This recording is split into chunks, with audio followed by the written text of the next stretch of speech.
안녕하세요. 한류의 신과 해외 반응을 소개하는 한류 클래스 TV입니다. 오늘은 전 세계를 뒤흔든 이후 숨은 명작에서 글로벌 마스터피스로의 도약이란 주제로 이야기해보고 이 드라마에 열광하는 미국 영어권 시청자 반응까지 살펴보겠습니다. 한국 드라마 시장은 지난 몇 년간 눈부신 성장을 거듭해왔습니다. 오징어 게임, 더 글로리, 무빙 등 수많은 작품들이 글로벌 OTT 플랫폼을 통해 전세계 시청자들을 사로잡았습니다. 하지만 이러한 화려한 흥행작들의 그늘 아래 방영 초기에는 그 가치를 제대로 인정받지 못하다가 해외 시장을 통해 뒤늦게 폭발적인 반응을 얻으며 숨은 명작으로 재평가받는 작품들이 존재합니다. 그 대표적인 중심이 바로 티빙 오리지널 시리즈이자 아마존 프라임 비디오를 통해 전세계에 배급된 드라마 이제 곧 죽습니다가 있습니다. 이 작품은 웹툰을 원작으로 한 탄탄한 서사, 하병훈 감독의 탁월한 연출력, 그리고 서인국과 박소담을 필두로 한 대한민국 최고의 연기파 배우들의 열연이 시너지를 내며 웰메이드 환타지 스릴러의 정점을 보여주었습니다. 특히 국내를 넘어 전세계 40여 개국에서 아마존 프라임 비디오 탑10에 진입하고 동남아시아는 물론 유럽과 미주 지역에서도 이례적인 정주행 열풍을 일으키며 K-드라마의 장르적 지평을 한 단계 넓혔다는 극찬을 받고 있습니다. 본 영상에서는 이제 곧 죽습니다가 초기 과소평가를 극복하고 전세계 외신과 평단의 마음을 훔친 비결을 심층 분석하고 주요 외신의 찬사와 평론을 집중 조명해 보고자 합니다. 이제 곧 죽습니다는 좌절과 실패를 거듭하던 취업준비생 최희재가 스스로 삶을 포기한 후 분노한 죽음에 의해 12번의 서로 다른 삶과 죽음을 경험하게 되는 벌을 받으며 벌어지는 이야기를 담고 있습니다. 방영 초기 국내 시장에서의 반응은 작품의 압도적인 퀄리티에 비해 다소 조용했습니다. 대작 드라마들이 쏟아지는 연말연시 라인업 속에서 플랫폼의 다변화와 치열한 OTT 점유율 경쟁으로 인해 초반 화제성이 분산되었기 때문입니다. 일각에서는 대형 지상파나 넷플릭스 같은 독점적 플랫폼에 비해 상대적으로 접근성이 제한된 플랫폼 환경이 원인이었다는 분석을 내놓기도 했습니다. 수많은 시청자들이 이 드라마를 본 이후 왜 이 작품이 더 크게 바이럴되지 않았는지 이해할 수 없다. 올해 최고의 드라마인데 숨겨져 있었다라며 아쉬움을 토로했습니다. 그러나 진짜 반전은 글로벌 무대에서 시작되었습니다. 글로벌 OTT 플랫폼인 아마존 프라임 비디오를 통해 전세계 유저들에게 공개되자마자 입소문이 무서운 속도로 퍼져나간 것입니다. 단순한 판타지 액션물인 줄 알고 재생 버튼을 눌렀던 글로벌 시청자들은 매해 예측 불가능하게 펼쳐지는 12번의 삶과 그 안에 담긴 묵직한 인간 철학적 메시지에 압도당했습니다. 그 결과 전세계 컨텐츠 리뷰의 바로미터라고 할 수 있는 마이 드라마리스트와 IMDb에서 이례적인 고평점을 기록하며 역주행 신화의 서막을 열었습니다. IMDb 평점은 무려 8.4점대를 유지하며 동시기 방영된 글로벌 콘텐츠 중 최상위권을 유지했고 과소평가된 비운의 명작이라는 꼬리표를 떼어내고 반드시 보아야 할 K-드라마 마스터피스로 당당히 자리매김했습니다. 해외 유력 매체들은 이제 곧 죽습니다의 독창적인 구조와 뛰어난 프로덕션 퀄리티에 대해 앞다투어 장문의 리뷰 기사를 쏟아내며 극찬을 아끼지 않았습니다. 미국의 권위 있는 대중문화 매체 콜라이더는 본작을 두고 2024년과 그 이후로 통틀어 가장 대담하고 창의적인 판타지 스릴러 중 하나라고 평가했습니다. 평론가는 다음과 같이 서술했습니다. 이 드라마는 단순한 환생물의 플롯을 따르지 않는다. 삶과 죽음이라는 가장 무거운 주제를 매해 장르를 넘나드는 역동적인 서사로 풀어냈다. 액션, 느와르, 멜로, 스릴러 그리고 휴먼 드라마가 단 하나의 에피소드 안에 완벽한 유기성을 가지고 결합되어 있다. 전세계 시청자들의 K-드라마의 서사적 한계가 어디까지인지를 목격할 수 있는 기념비적인 작품이다. 초반에 이 드라마를 발견하지 못한 시청자들이 있다면 당장 아마존 프라임에 접속해야 할 것이라고 극찬했습니다. 영국의 글로벌 음악 및 영화 전문 매체 NME는 이 드라마에 별점 5개 만점을 부여하며 극찬을 보냈습니다. NME는 특히 드라마가 가진 철학적 메시지의 깊이에 주목했습니다. 이제 곧 죽습니다는 삶의 끝자락에 선 인간의 절망을 자극적으로 소비하지 않는다. 오히려 죽음이라는 극한의 벌을 통해 살아간다는 것 자체가 얼마나 위대한 기적인가를 역설적으로 증명해낸다. 서인국의 절절한 감정 연기와 박소담의 차갑고 서늘한 죽음의 아우라는 화면을 압도한다. 매 카메오처럼 등장하는 12명의 배우들이 마치 한 사람이 연기하는 것처럼 감정의 선을 이어가는 리포지션 연기는 경이로울 지경이다. 이 드라마는 단순한 엔터테인먼트를 넘어 인간 영혼에 던지는 묵직한 질문이다라고 극찬합니다. 해외 K 콘텐츠 전문 매체들은 이 드라마가 가진 스피디한 전개력에 열광했습니다. 한 번 시작하면 멈출 수 없는 중독성을 자랑한다. 12번의 죽음이라는 구조는 자칫 지루해질 수 있는 반복적 문법이지만 하병훈 감독은 스피디한 편집과 한편의 영화를 보는 듯한 영상미로 지루할 틈을 주지 않는다. 웹툰 원작의 매력을 극대화하면서도 영상 매체만이 가질 수 있는 시각적 쾌감을 극도로 끌어올렸다. 글로벌 관객들이 매력적인 롤러코스터에 탑승한 것은 지극히 당연한 결과다라고 찬사를 쏟아냈습니다. 이제 곧 죽습니다의 글로벌 대성공은 향후 한국 드라마 제작 환경과 해외 진출 전략에 중요한 시사점을 던져줍니다. 글로벌 흥행을 위해 반드시 대형 지상파 채널이나 넷플릭스라는 단일 통로에만 의존할 필요가 없음을 증명했기 때문입니다. 작품 자체의 완성도가 압도적이라면 아마존 프라임 비디오와 같은 글로벌 플랫폼을 타고 전세계 어디에서든 평단과 시청자의 선택을 받을 수 있다는 컨텐츠 중심주의의 승리를 보여준 좋은 선례가 되었습니다. 더불어 잘 만들어진 웰메이드 장르물이 지녀야 할 미덕을 모두 갖추었습니다. 자극적인 연출에만 치중하는 할리우드식 스릴러와 달리 서사의 뼈대에 따뜻한 인간애와 성찰이라는 한국 특유의 정과 휴머니즘 정서를 영리하게 녹여내어 차별화된 경쟁력을 확보했습니다. 다음은 이제 곧 죽습니다에 열광하는 최신 미국 영어권 시청자 반응입니다. 이 드라마의 캐스팅은 정말 미쳤다고밖에 표현할 수 없다. 주인공의 영혼이 다른 사람의 몸으로 들어갈 때마다 배우들이 서인국의 사소한 버릇과 눈빛을 완벽하게 재현해내는 모습에 소름이 돋았다. 특히 이재욱과 이도현, 김재욱의 연기는 주연 시상식감이다. 아마존 프라임에서 우연히 발견하고 1화를 틀었다가 밤을 꼬박 새워 정주행했다. 환생할 때마다 액션, 스릴러, 로맨스, 사이코패스, 느와르까지 장르가 완전히 바뀌는데 이게 다 한 줄기로 연결된다. 서사 구조가 믿을 수 없을 정도로 정교하고 몰입감이 압도적이다. 단순히 잔인하고 자극적인 쇼인 줄 알았는데 마지막 에피소드가 끝났을 때 나는 침대에서 오열하고 있었다. 내가 왜 살아야 하는지, 그리고 내 주변에 소중한 사람들이 나에게 어떤 의미인지를 뼈저리게 느끼게 해준다. 내 인생 최고의 드라마 리스트에 들어갔다. 할리우드였다면 그저 화려한 CG와 시각적 효과에만 치중해 껍데기만 남은 액션물이 되었을 것이다. 하지만 이 드라마는 인간의 가장 깊은 절망과 슬픔, 그리고 어머니의 사랑이라는 감정적 핵심을 끝까지 놓치지 않는다. 이것이 내가 K-드라마를 사랑하는 이유다. 김준이 연기한 박태우라는 악역은 최근 본 모든 미드와 영화를 통틀어 가장 소름 끼치는 빌런 중 하나였다. 주인공이 겪은 환생의 조각들이 이 빌런 하나를 향해 톱니바퀴처럼 맞물려 들어가는 과정을 볼 때 온몸에 전율이 일어났다. 원작 웹툰도 정말 재미있게 읽었지만 드라마의 각색과 연출은 그 이상을 보여줬다.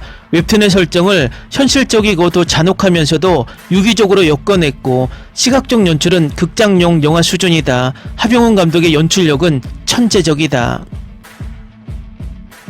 만약 이 작품이 아마존 프라임이 아니라 넷플릭스 메인에 걸렸다면 지금쯤 전세계가 이 드라마 이야기만 하고 있었을 것이다. 글로벌 마케팅이 다소 아쉽지만 작품성 하나만큼은 오징어 게임이나 글로리를 능가하는 숨겨진 보석이다. 죽음이라는 절대적 존재가 주인공을 처벌하는 방식이 매우 독창적이면서도 잔인하다. 스스로 목숨을 끊을 대가로 12분의 끔찍한 죽음을 다시 겪어야 한다는 설정 자체가 깊은 철학적 질문을 던진다. 매화가 끝날 때마다 생각에 잠기게 된다.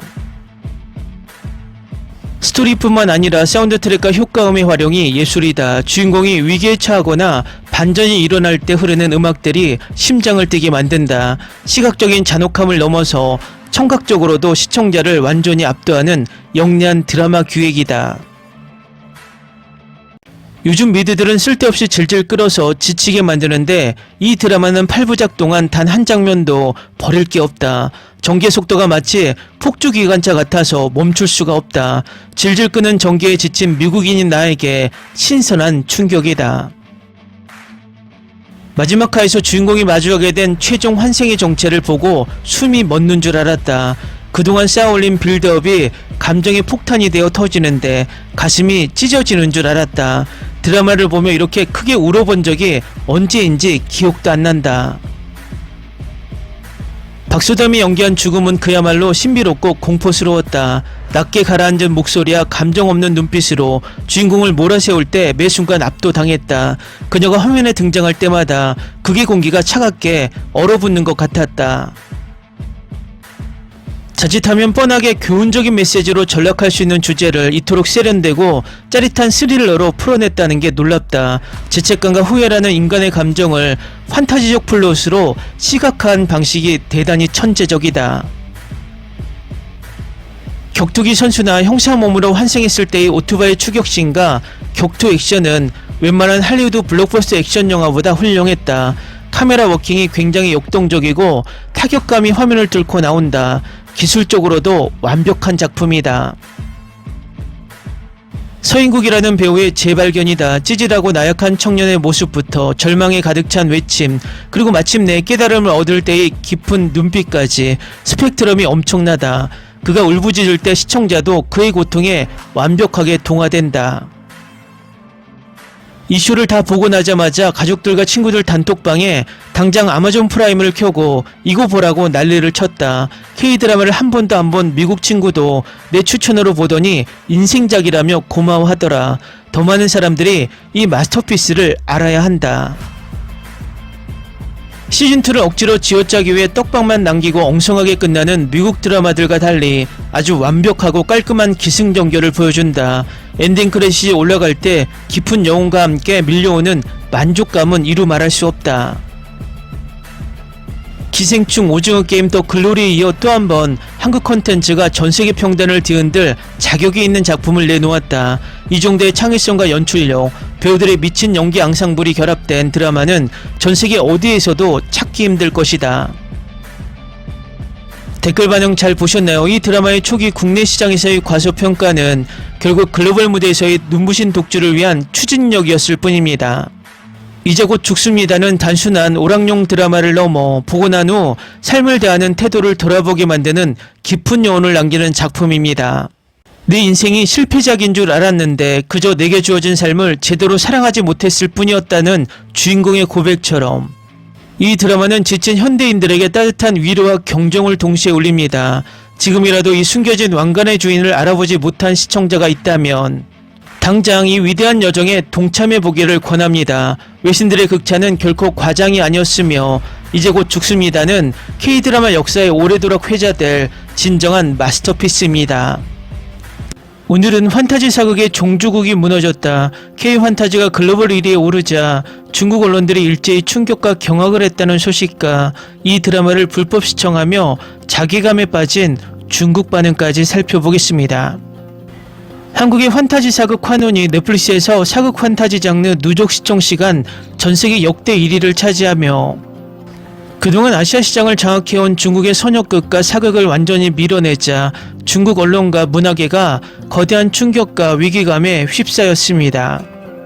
중국의 주요 매체들은 한국 콘텐츠의 제작 역량이 현대극과 스릴러를 넘어 중국의 전유물로 여겨졌던 동양풍 무협 판타지 영역까지 완벽하게 장악했다며 고강도 자성론을 쏟아냈습니다. 시나망, 텐센트 유락, 펑항망 등 중국의 대표 언론들이 보도한 내용을 바탕으로 아시아 문화패권을 둘러싼 중국 내부의 충격적인 반응을 심층 분석해 드립니다. 동양풍 환타지아 사극은 오랜 기간 중국 엔터테인먼트 산업의 자존심이자 강력한 문화 수출 무기였습니다. 막대한 자본과 거대한 세트장 그리고 고대 신화를 기반으로 한 선협 장르는 중국이 아시아 전역의 안방극장을 지배할 수 있게 한 원동력이었습니다. 그러나 이 경과된 아시아 문화패권의 성벽이 한국의 환타지 사극 드라마 한 편에 의해 처참하게 무너져 내렸습니다. 스튜디오 드래곤이 제작하고 홍자매 작가가 집필한 TVN 넷플릭스 드라마 환원이 넷플릭스 사극 판타지 장르 역사상 총 시청시간 세계 1위라는 대기록을 달성했습니다. 동남아시아, 대만, 홍콩, 일본 등 아시아 전역의 차트를 석권한 것은 물론 북미와 유럽 시장에서까지 폭발적인 시청시간을 기록하며 글로벌 신드롬을 일으킨 결과입니다. 이 소식이 전해지자 중국 언론과 대형 문화 플랫폼들은 일제히 경악을 금치 못했습니다. 중국의 독점적 영역으로 여겨졌던 동양풍 무협 판타지 시장마저 한국이 완전히 빼앗겼다는 위기감이 베이징 문화계를 강타했습니다. 드라마 환원의 방영 초기 중국 내부의 반응은 극도로 적대적이었습니다. 신화망을 비롯한 중국 매체들과 웨이보 등 SNS의 극단적 네티즌들은 환원의 세계관 설정과 연출 방식을 두고 중국의 유명 선협 드라마인 장야와 향밀침진 신여상을 표절했다. 중국의 복식과 문화를 훔쳐가 만든 중국풍 아류작이다라며 거센 비판을 퍼부었습니다. 한국 드라마가 중국의 무협 및 선협 문화 없이는 동양풍 판타지를 만들지 못할 것이라는 비아냥이 지배적이었습니다. 그러나 환원이 넷플릭스를 통해 전세계 시청자들의 마음을 사로잡고 누적 시청시간 1위라는 대기록을 세우자 중국 언론의 논조는 순식간에 경악과 자성으로 바뀌었습니다. 중국 최대 포털 매체 신화망은 문화평론 섹션을 통해 다음과 같이 고백했습니다. 처음에는 우리 선역극의 설정을 모방한 수준이라 치부하며 깎아내리기 바빴다. 그러나 완성된 작품의 내러티브와 그래픽 기술, 배우들의 연기력을 본 뒤 우리는 침묵할 수밖에 없었다. 한국은 중국의 고전 무협 설정을 가져간 것이 아니라 그것을 완전히 해체하여 전세계 현대인들이 몰입할 수 있는 완전히 새로운 K-판타지로 재창조해냈다. 표절이라고 조롱하던 우리의 목소리가 무색해질 만큼 환원이 보여준 영상미와 스토리라인은 현재 중국 드라마들이 도저히 따라갈 수 없는 경지에 도달해 있다라며 자괴감에 빠진 고백을 했습니다. 중국 미디어들은 특히 환원이 역사와 지도에도 존재하지 않는 가상의 공간 대호국을 배경으로 설정해 역사 왜곡 시비로부터 완전히 자유로우면서도 동양적인 신비로움을 극대화한 점에 주목했습니다. 중국의 선역극이 지나치게 거대하고 황당무계한 신화적 세계관에 갇혀 글로벌 시청자들에게 외면받을 때 한국은 영혼을 바꾸는 술법이라는 명확하고 몰입감 높은 핵심 소재를 바탕으로 짜임새 있는 인간형 서사를 구축했다는 분석입니다. 환원이 넷플릭스에서 사극 판타지 부문 1위에 오르며 거둔 가장 치명적인 결과는 동남아시아와 대만 등 전통적으로 중국 판타지의 절대적 텃밭이었던 시장에서 중국 콘텐츠가 완전히 밀려났다는 점입니다. 그동안 태국, 베트남, 인도네시아 등지에서는 중국의 사극과 무협 드라마들이 시청률 상위권을 독점해 왔습니다. 현대극은 한국 드라마를 보더라도 사극과 판타지만큼은 압도적인 물량을 자랑하는 중국 작품을 소비하는 경향이 강했기 때문입니다. 그러나 환원의 등장 이후 동남아시아 시청자들의 눈높이는 완전히 K-판타지로 이동했습니다. 중국의 유명 미디어 전문 블로거와 업계 관계자들은 일제히 탄식 섞인 분석을 내놓고 있습니다. 동남아 시장에서 우리 드라마들의 점유율이 처참하게 떨어지고 있다. 현지 시청자들은 이제 더 이상 대사도 맞지 않고 연기도 어색하며 전개가 느린 중국 선역극을 보며 시간을 낭비하려 하지 않는다. 그들은 훨씬 세련되고 속도감 있으며 감정선이 살아있는 한국의 환원 같은 작품을 원한다. 장래의 종주국이라는 오만함에 빠져 글로벌 시장의 변화를 읽지 못한 결과다라고 탄식합니다. 환원의 대성공은 한국 엔터테인먼트 산업에 또 다른 거대한 이정표를 제시했습니다. 오징어 게임이나 더 글로리 같은 현대 배경의 장르물이 서구권에서 성공한 적은 많았으나 서양인들에게 다소 낯설고 이질적일 수 있는 동양풍 무협 판타지 장르로 글로벌 시청시간 1위를 달성했다는 점은 K 콘텐츠의 한계가 어디까지인지를 다시 한번 증명한 쾌거입니다. 미국의 문화 전문 매체와 글로벌 시청자들은 환원을 두고 동양의 신비로운 마법 세계를 해리포터나 반지의 제왕 못지않게 몰입감 있게 그려낸 최고의 환타지 대작이라며 찬사를 아끼지 않았습니다. 한국은 이제 우리의 역사적 자산을 현대적으로 변주하는 능력을 넘어 동양 문화권 전체의 보편적인 미학적 요소마저 전 세계가 가장 열광하는 세련된 형태로 포장해 수출하는 독점적 플랫폼으로 자리매김한 것입니다. 다음은 환원을 불법 시청하며 중국 사극 판타지와 비교하며 자괴감에 빠진 중국 시청자 반응입니다. 중국 드라마들은 수천억 원의 거대 자본을 들이붓고도 정작 결과물은 유치한 아동용 특수효과 수준에 머무는데 환호는 세련된 시각효과와 동양적 미학을 완벽하게 조화시켰다. 우리가 자랑하던 대규모 물량 공세가 한국의 정교한 기획력과 연출력 앞에 얼마나 무력하고 조잡한 짝퉁처럼 보이는지 시청하는 내내 부끄러움에 얼굴이 화끈거렸다.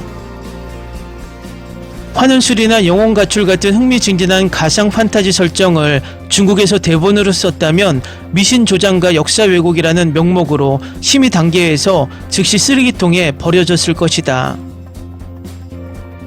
환원술이나 영혼 가출 같은 흥미진진한 가상 판타지 설정을 중국에서 대본으로 썼다면 미신 조장과 역사 왜곡이라는 명목으로 심의 단계에서 즉시 쓰레기통에 버려졌을 것이다. 한국은 창작의 한계가 없는 비옥한 토양에서 작가들이 상상력을 마음껏 펼치며 세계를 호령하고 있는데 우리는 여전히 수십 년 전 인형검열 기준에 맞춰 가위질이나 당하고 있으니 자괴감이 든다. 중국 선역극은 맨날 우주를 구하는 절대적인 신들이 나와서 몇 생을 윤회하며 유치한 연애만 반복해 소우권은커녕 아시아 젊은이들에게도 외면받는 지경에 이르렀다.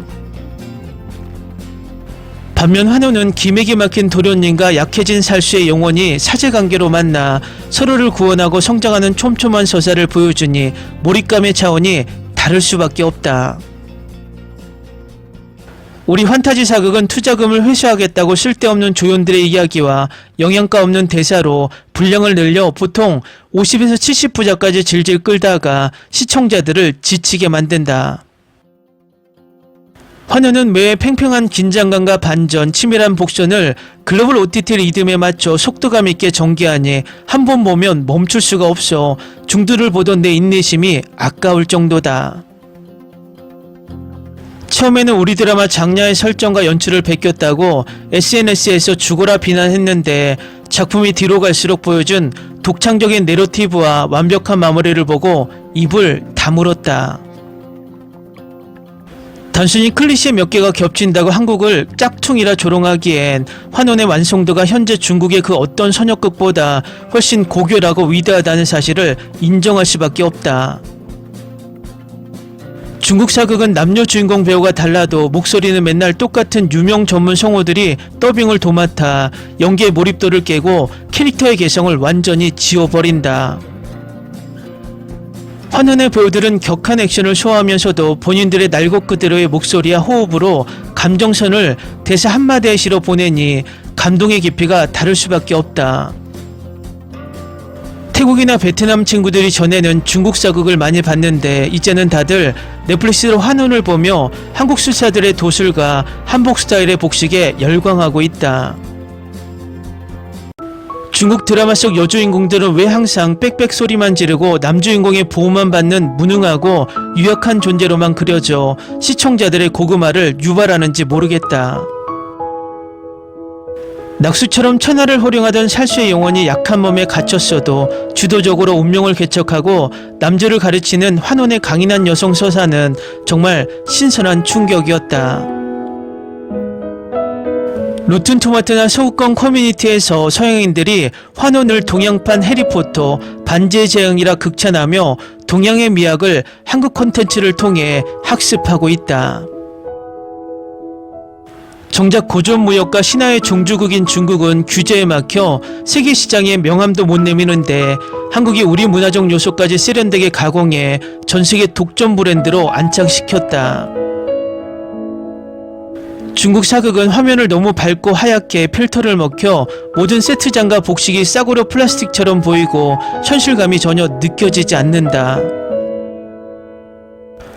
환원은 은은한 채도와 세련된 명암을 활용해 가상의 대호극을 실제 존재하는 역사적 공간처럼 신비롭고 묵직하게 연출해내 미학적 수준 차이를 보여줬다.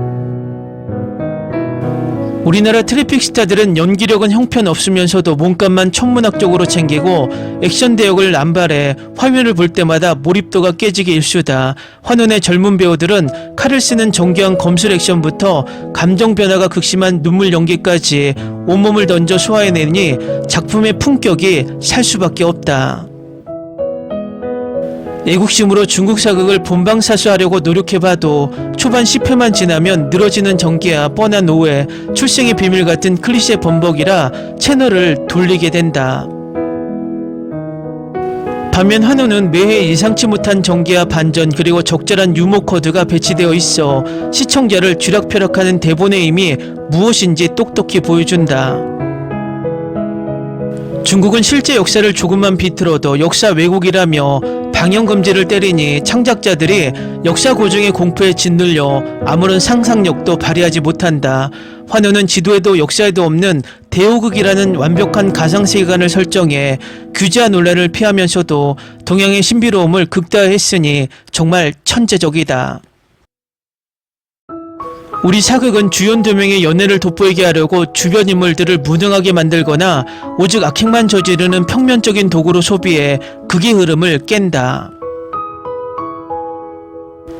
환우는 세자, 서율, 당구, 초용 같은 젊은 술사들은 물론이고 송림의 총수와 진연의 원장 등 모든 조연들에게 명확한 서사와 매력을 부여해 세계관을 풍성하게 만들었다. 한국은 현대극 좀비물 스릴러를 넘어 이제는 동양풍 무협사극까지 완벽하게 마스터해 글로벌 시장을 제패하며 컨텐츠 제국으로 우뚝 섰다. 우리는 10년 전 랑야방 시절의 영광에 갇혀 발전은커녕 정부의 눈치만 보며 점점 더 유치하고 퇴보한 드라마만 양산하고 있으니 참담한 심정이다. 댓글 반응 잘 보셨나요? 중국 언론들은 이번 환원 사태를 보며 단순한 시샘을 넘어 거대한 공포를 느끼고 있다고 전하고 있습니다. 중국이 자랑하던 막대한 시장과 거대 자본, 14억 인구의 인프라가 한국의 압도적인 창작 자유와 기획력 그리고 글로벌 OTT 플랫폼과의 완벽한 시너지 앞에 무력하게 무너지는 모습을 지켜봤기 때문입니다. 중국의 한 저명한 미디어학자는 언론 기고문을 통해 다음과 같은 마지막 경고를 남겼습니다. 우리는 오랫동안 한국이 우리 문화를 모방한다고 주장하며 애국주의적 위안을 삼아왔다. 하지만 냉정하게 현실을 보라. 전세계 시청자들은 이제 동양의 환타지를 떠올릴 때 중국의 선역극이 아닌 한국의 환원을 가장 먼저 떠올리며 그 품격에 열광하고 있다. 우리가 규제와 검열의 틀 안에서 안주하고 과거의 영광에 지혜 아시아 종주국이라는 허명만 쫓는 사이 한국은 동양의 영혼마저 자신들의 것으로 재창조해 세계를 지배해버렸다. 지금 당장 전면적인 창작의 자유를 보장하고 시스템을 개혁하지 않는다면 중국의 문화산업은 영원히 한국 콘텐츠의 거대한 그늘 아래 종속될 것이다. 환원이 쏘아올린 글로벌 사극 판타지 1위라는 신화는 K 콘텐츠가 가진 무한한 확장성을 보여주는 동시에 규제에 갇혀 도태되어가는 중국 문화계의 뼈아픈 충격과 깊은 절망감을 안겨주고 있습니다. 오늘은 워킹데드는 가짜다. 전세계 외신들이 한 목소리로 찬사를 보낸 K드라마의 위상이란 주제로 이야기해보고 이 드라마에 열광하는 미국 영어권 시청자 반응까지 살펴보겠습니다. 넷플릭스 최초의 한국 오리지널 오컬트 사극 드라마 킹덤 시즌1이 만약 오징어 게임 시즌1의 메가히트 이후에 공개되었다면 단순한 흥행을 넘어 넷플릭스 전세계 역대 시청순위 1위를 능가하거나 그에 필적하는 문화적 핵폭탄이 되었을 것이라는 분석이 지배적입니다. 킹덤은 K 콘텐츠에 대한 글로벌 인프라와 스트리밍 사용자 기반이 완전히 성숙하기 전인 2019년에 발매되어 시장의 개척자 역할을 했습니다. 반면 오징어 게임이 닦아놓은 고속도로 위에서 전세계 시청자들이 한국 유료 콘텐츠에 완벽히 길들여진 시점에 등판했다면 그 폭발력은 상상을 초월했을 것입니다. 세계적인 미디어 평론가들과 엔터테인먼트 시장 분석가들의 통찰 그리고 글로벌 외신들의 극찬을 바탕으로 만약 킹덤이 오징어 게임 이후에 나왔다면 마주했을 역사와 현재까지 킹덤 시즌3가 제작되지 못하고 표류하는 숨겨진 내부 사정을 상세히 분석해드립니다. 컨텐츠의 성패는 퀄리티만큼이나 타이밍이 결정합니다. 한국 드라마 역사상 최초로 넷플릭스 자본을 전액 투자받아 제작된 김은희 작가 극본 김성원 연출의 킹덤은 시대를 너무 앞서 나간 비운의 걸작이자 동시에 글로벌 스트리밍 시장에서 한국이라는 브랜드를 각인시킨 위대한 개척자였습니다. 그러나 문학의 일각과 월스트리트 미디어 분석가들 사이에서는 매년 흥미로운 가설이 제기됩니다. 만약 킹덤 시즌1이 2021년 오징어 게임이 전 세계를 강타해 전 인류가 K 컨텐츠를 소비할 준비가 완료된 시점 혹은 그 이후에 공개되었다면 그 어떤 결과가 나왔을까? 결론부터 말하자면 킹덤은 오징어 게임의 역대 누적 시청 시간 기록을 깨부수며 세계 스트리밍 역사의 왕자를 차지했을 확률이 매우 높습니다. 킹덤 시즌1이 방영되던 2019년 1월 당시 넷플릭스의 글로벌 유료 가입자 수는 약 1억 3,900만 명 수준이었습니다. 또한 서구권 시청자들에게 한국 드라마는 철저히 아시아 유저들만 소비하는 로맨스 위주의 니치 마켓 컨텐츠에 불과했습니다. 한국어 대사를 자막으로 읽으며 시청하는 것 자체가 영미권 유저들에게는 거대한 장벽이었습니다.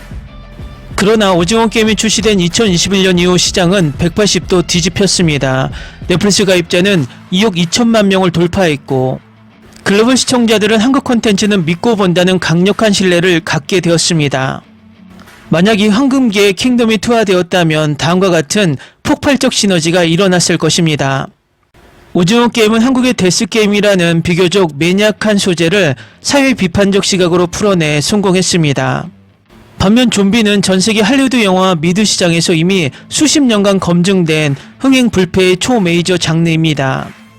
미국 AMC의 워킹데드 시리즈가 전세계적인 신드롬을 일으켰던 것처럼 좀비 장르에 열광하는 글로벌 코어 팬덤의 규모는 데스게임 장르와 비교가 되지 않을 정도로 거대합니다.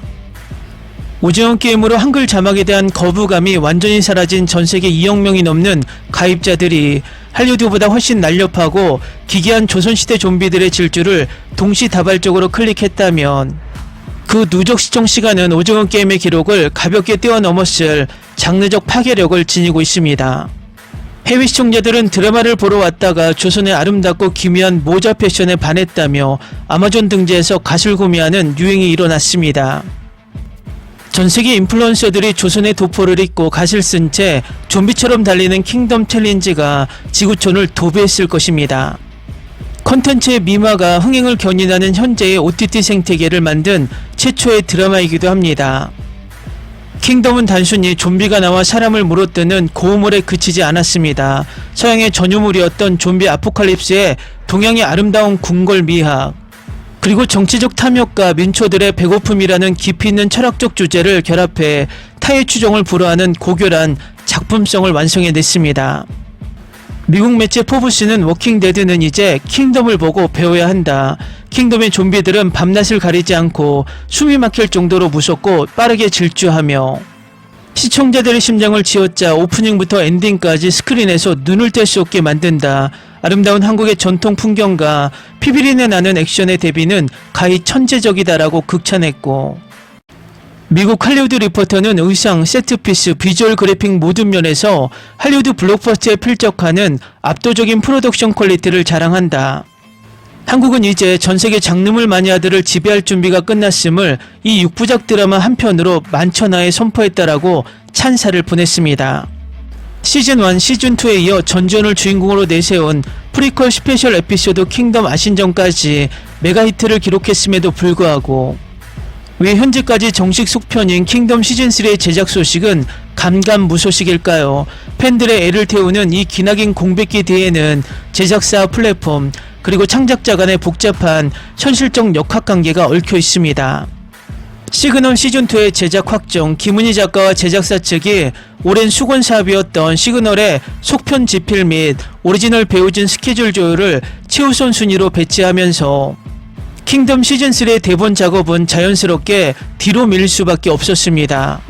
주지훈, 배두나, 전지현, 주연 배우들이 모두 대한민국을 넘어 글로벌 탑클래스 초특급 배우들입니다.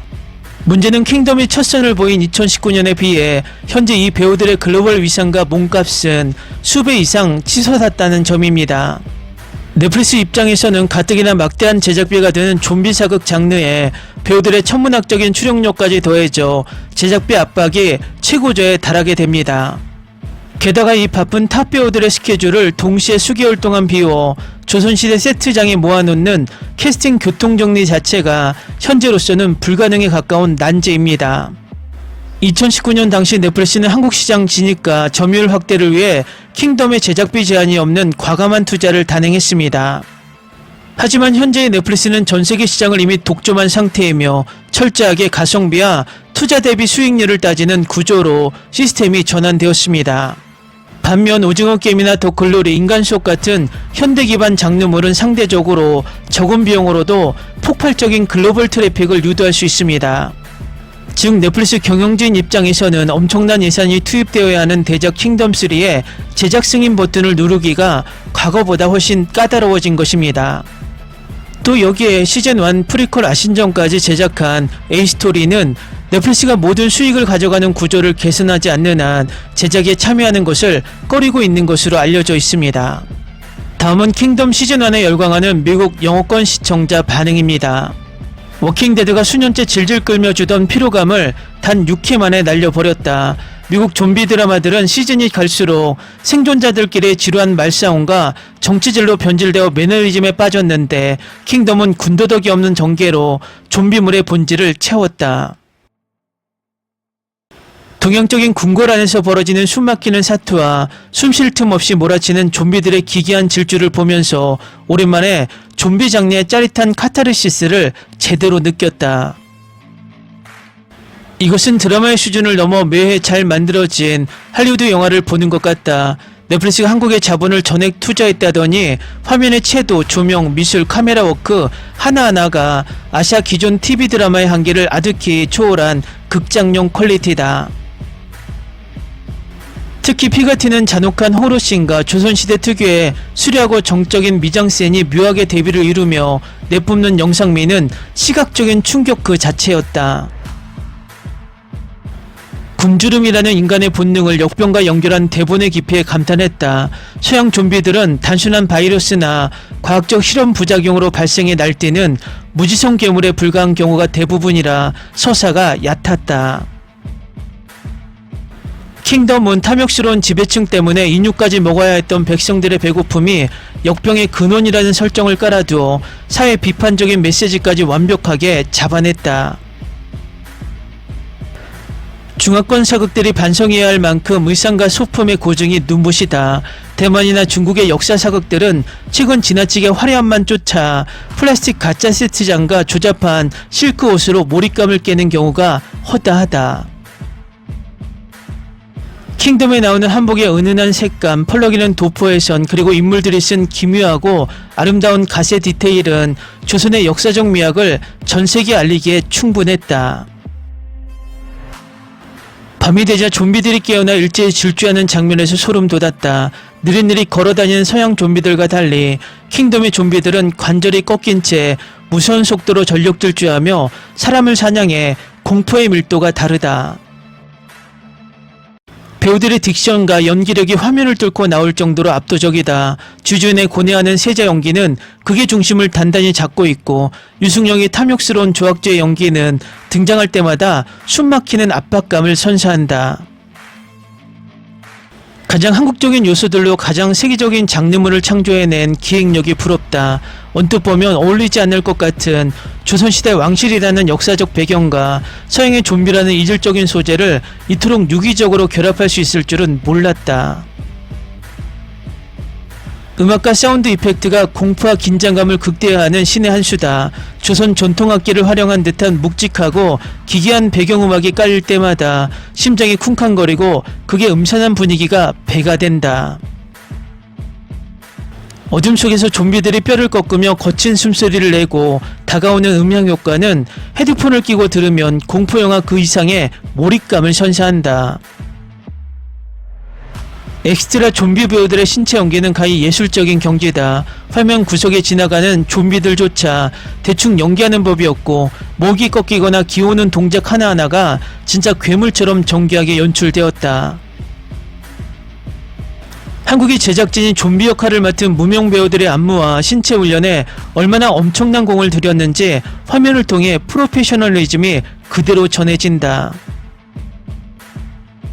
댓글 반응 잘 보셨나요? 비록 타이밍의 아쉬움 속에 오징어 게임의 역대 시청순위 1위 자리를 물려주었고 여러 현실적인 제약으로 인해 시즌3의 제작은 긴 겨울잠을 자고 있지만 킹덤이 전세계 스트리밍 시장에 남긴 족적은 영원히 지워지지 않을 이정표입니다. 서양인들이 만들어 놓은 좀비물이라는 흔한 장르 공식을 완벽히 해체하여 가장 한국적이면서도 가장 보편적인 인류의 가치인 배고픔과 권력의 투쟁으로 재창조해낸 킹덤의 기획력은 오늘날 K 콘텐츠가 세계의 중심에 서기 위한 굳건한 뿌리가 되었습니다. 김은희 작가는 과거 인터뷰를 통해 생사초의 비밀이 시작된 북방의 매서운 추위 속에서 파멸을 원하는 아신과 백성을 구하려는 이창의 거대한 대립을 반드시 보여주고 싶다며 시즌3에 대한 꺼지지 않는 열망과 결말의 큰 그림을 고백한 바 있습니다. 전세계 장르물 마니아들은 시그널2의 여정이 끝난 이후 마침내 봉인이 풀려 다시 한번 글로벌 넷플릭스의 왕자를 향해 질주할 조선 좀비들의 거친 숨소리를 간절히 기다리고 있습니다. 재밌게 잘 보셨나요? 여러분의 구독, 좋아요, 댓글, 알림 설정은 영상 제작에 큰 힘이 됩니다. 이 영상을 보신 모든 분들 항상 대박 나시고 행복하시길 바랍니다.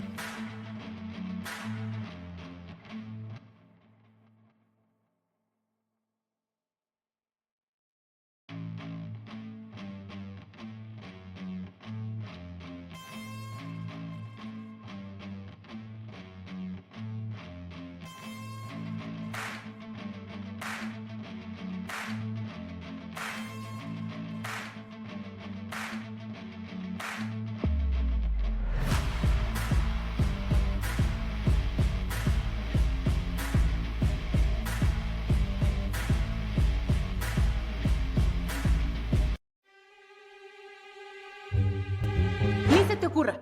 Olvida el ganso y los tomates. No hables de las ballenas. No es un acuario. No actúes como tonta. Que eras una genio. ¿Sí? No vayas a presumir, a la gente no le gusta eso. Y no digas cosas sin sentido. Y bueno, ¿terminamos? Hasta pronto. Abogada, tengo mucha curiosidad por conocerla.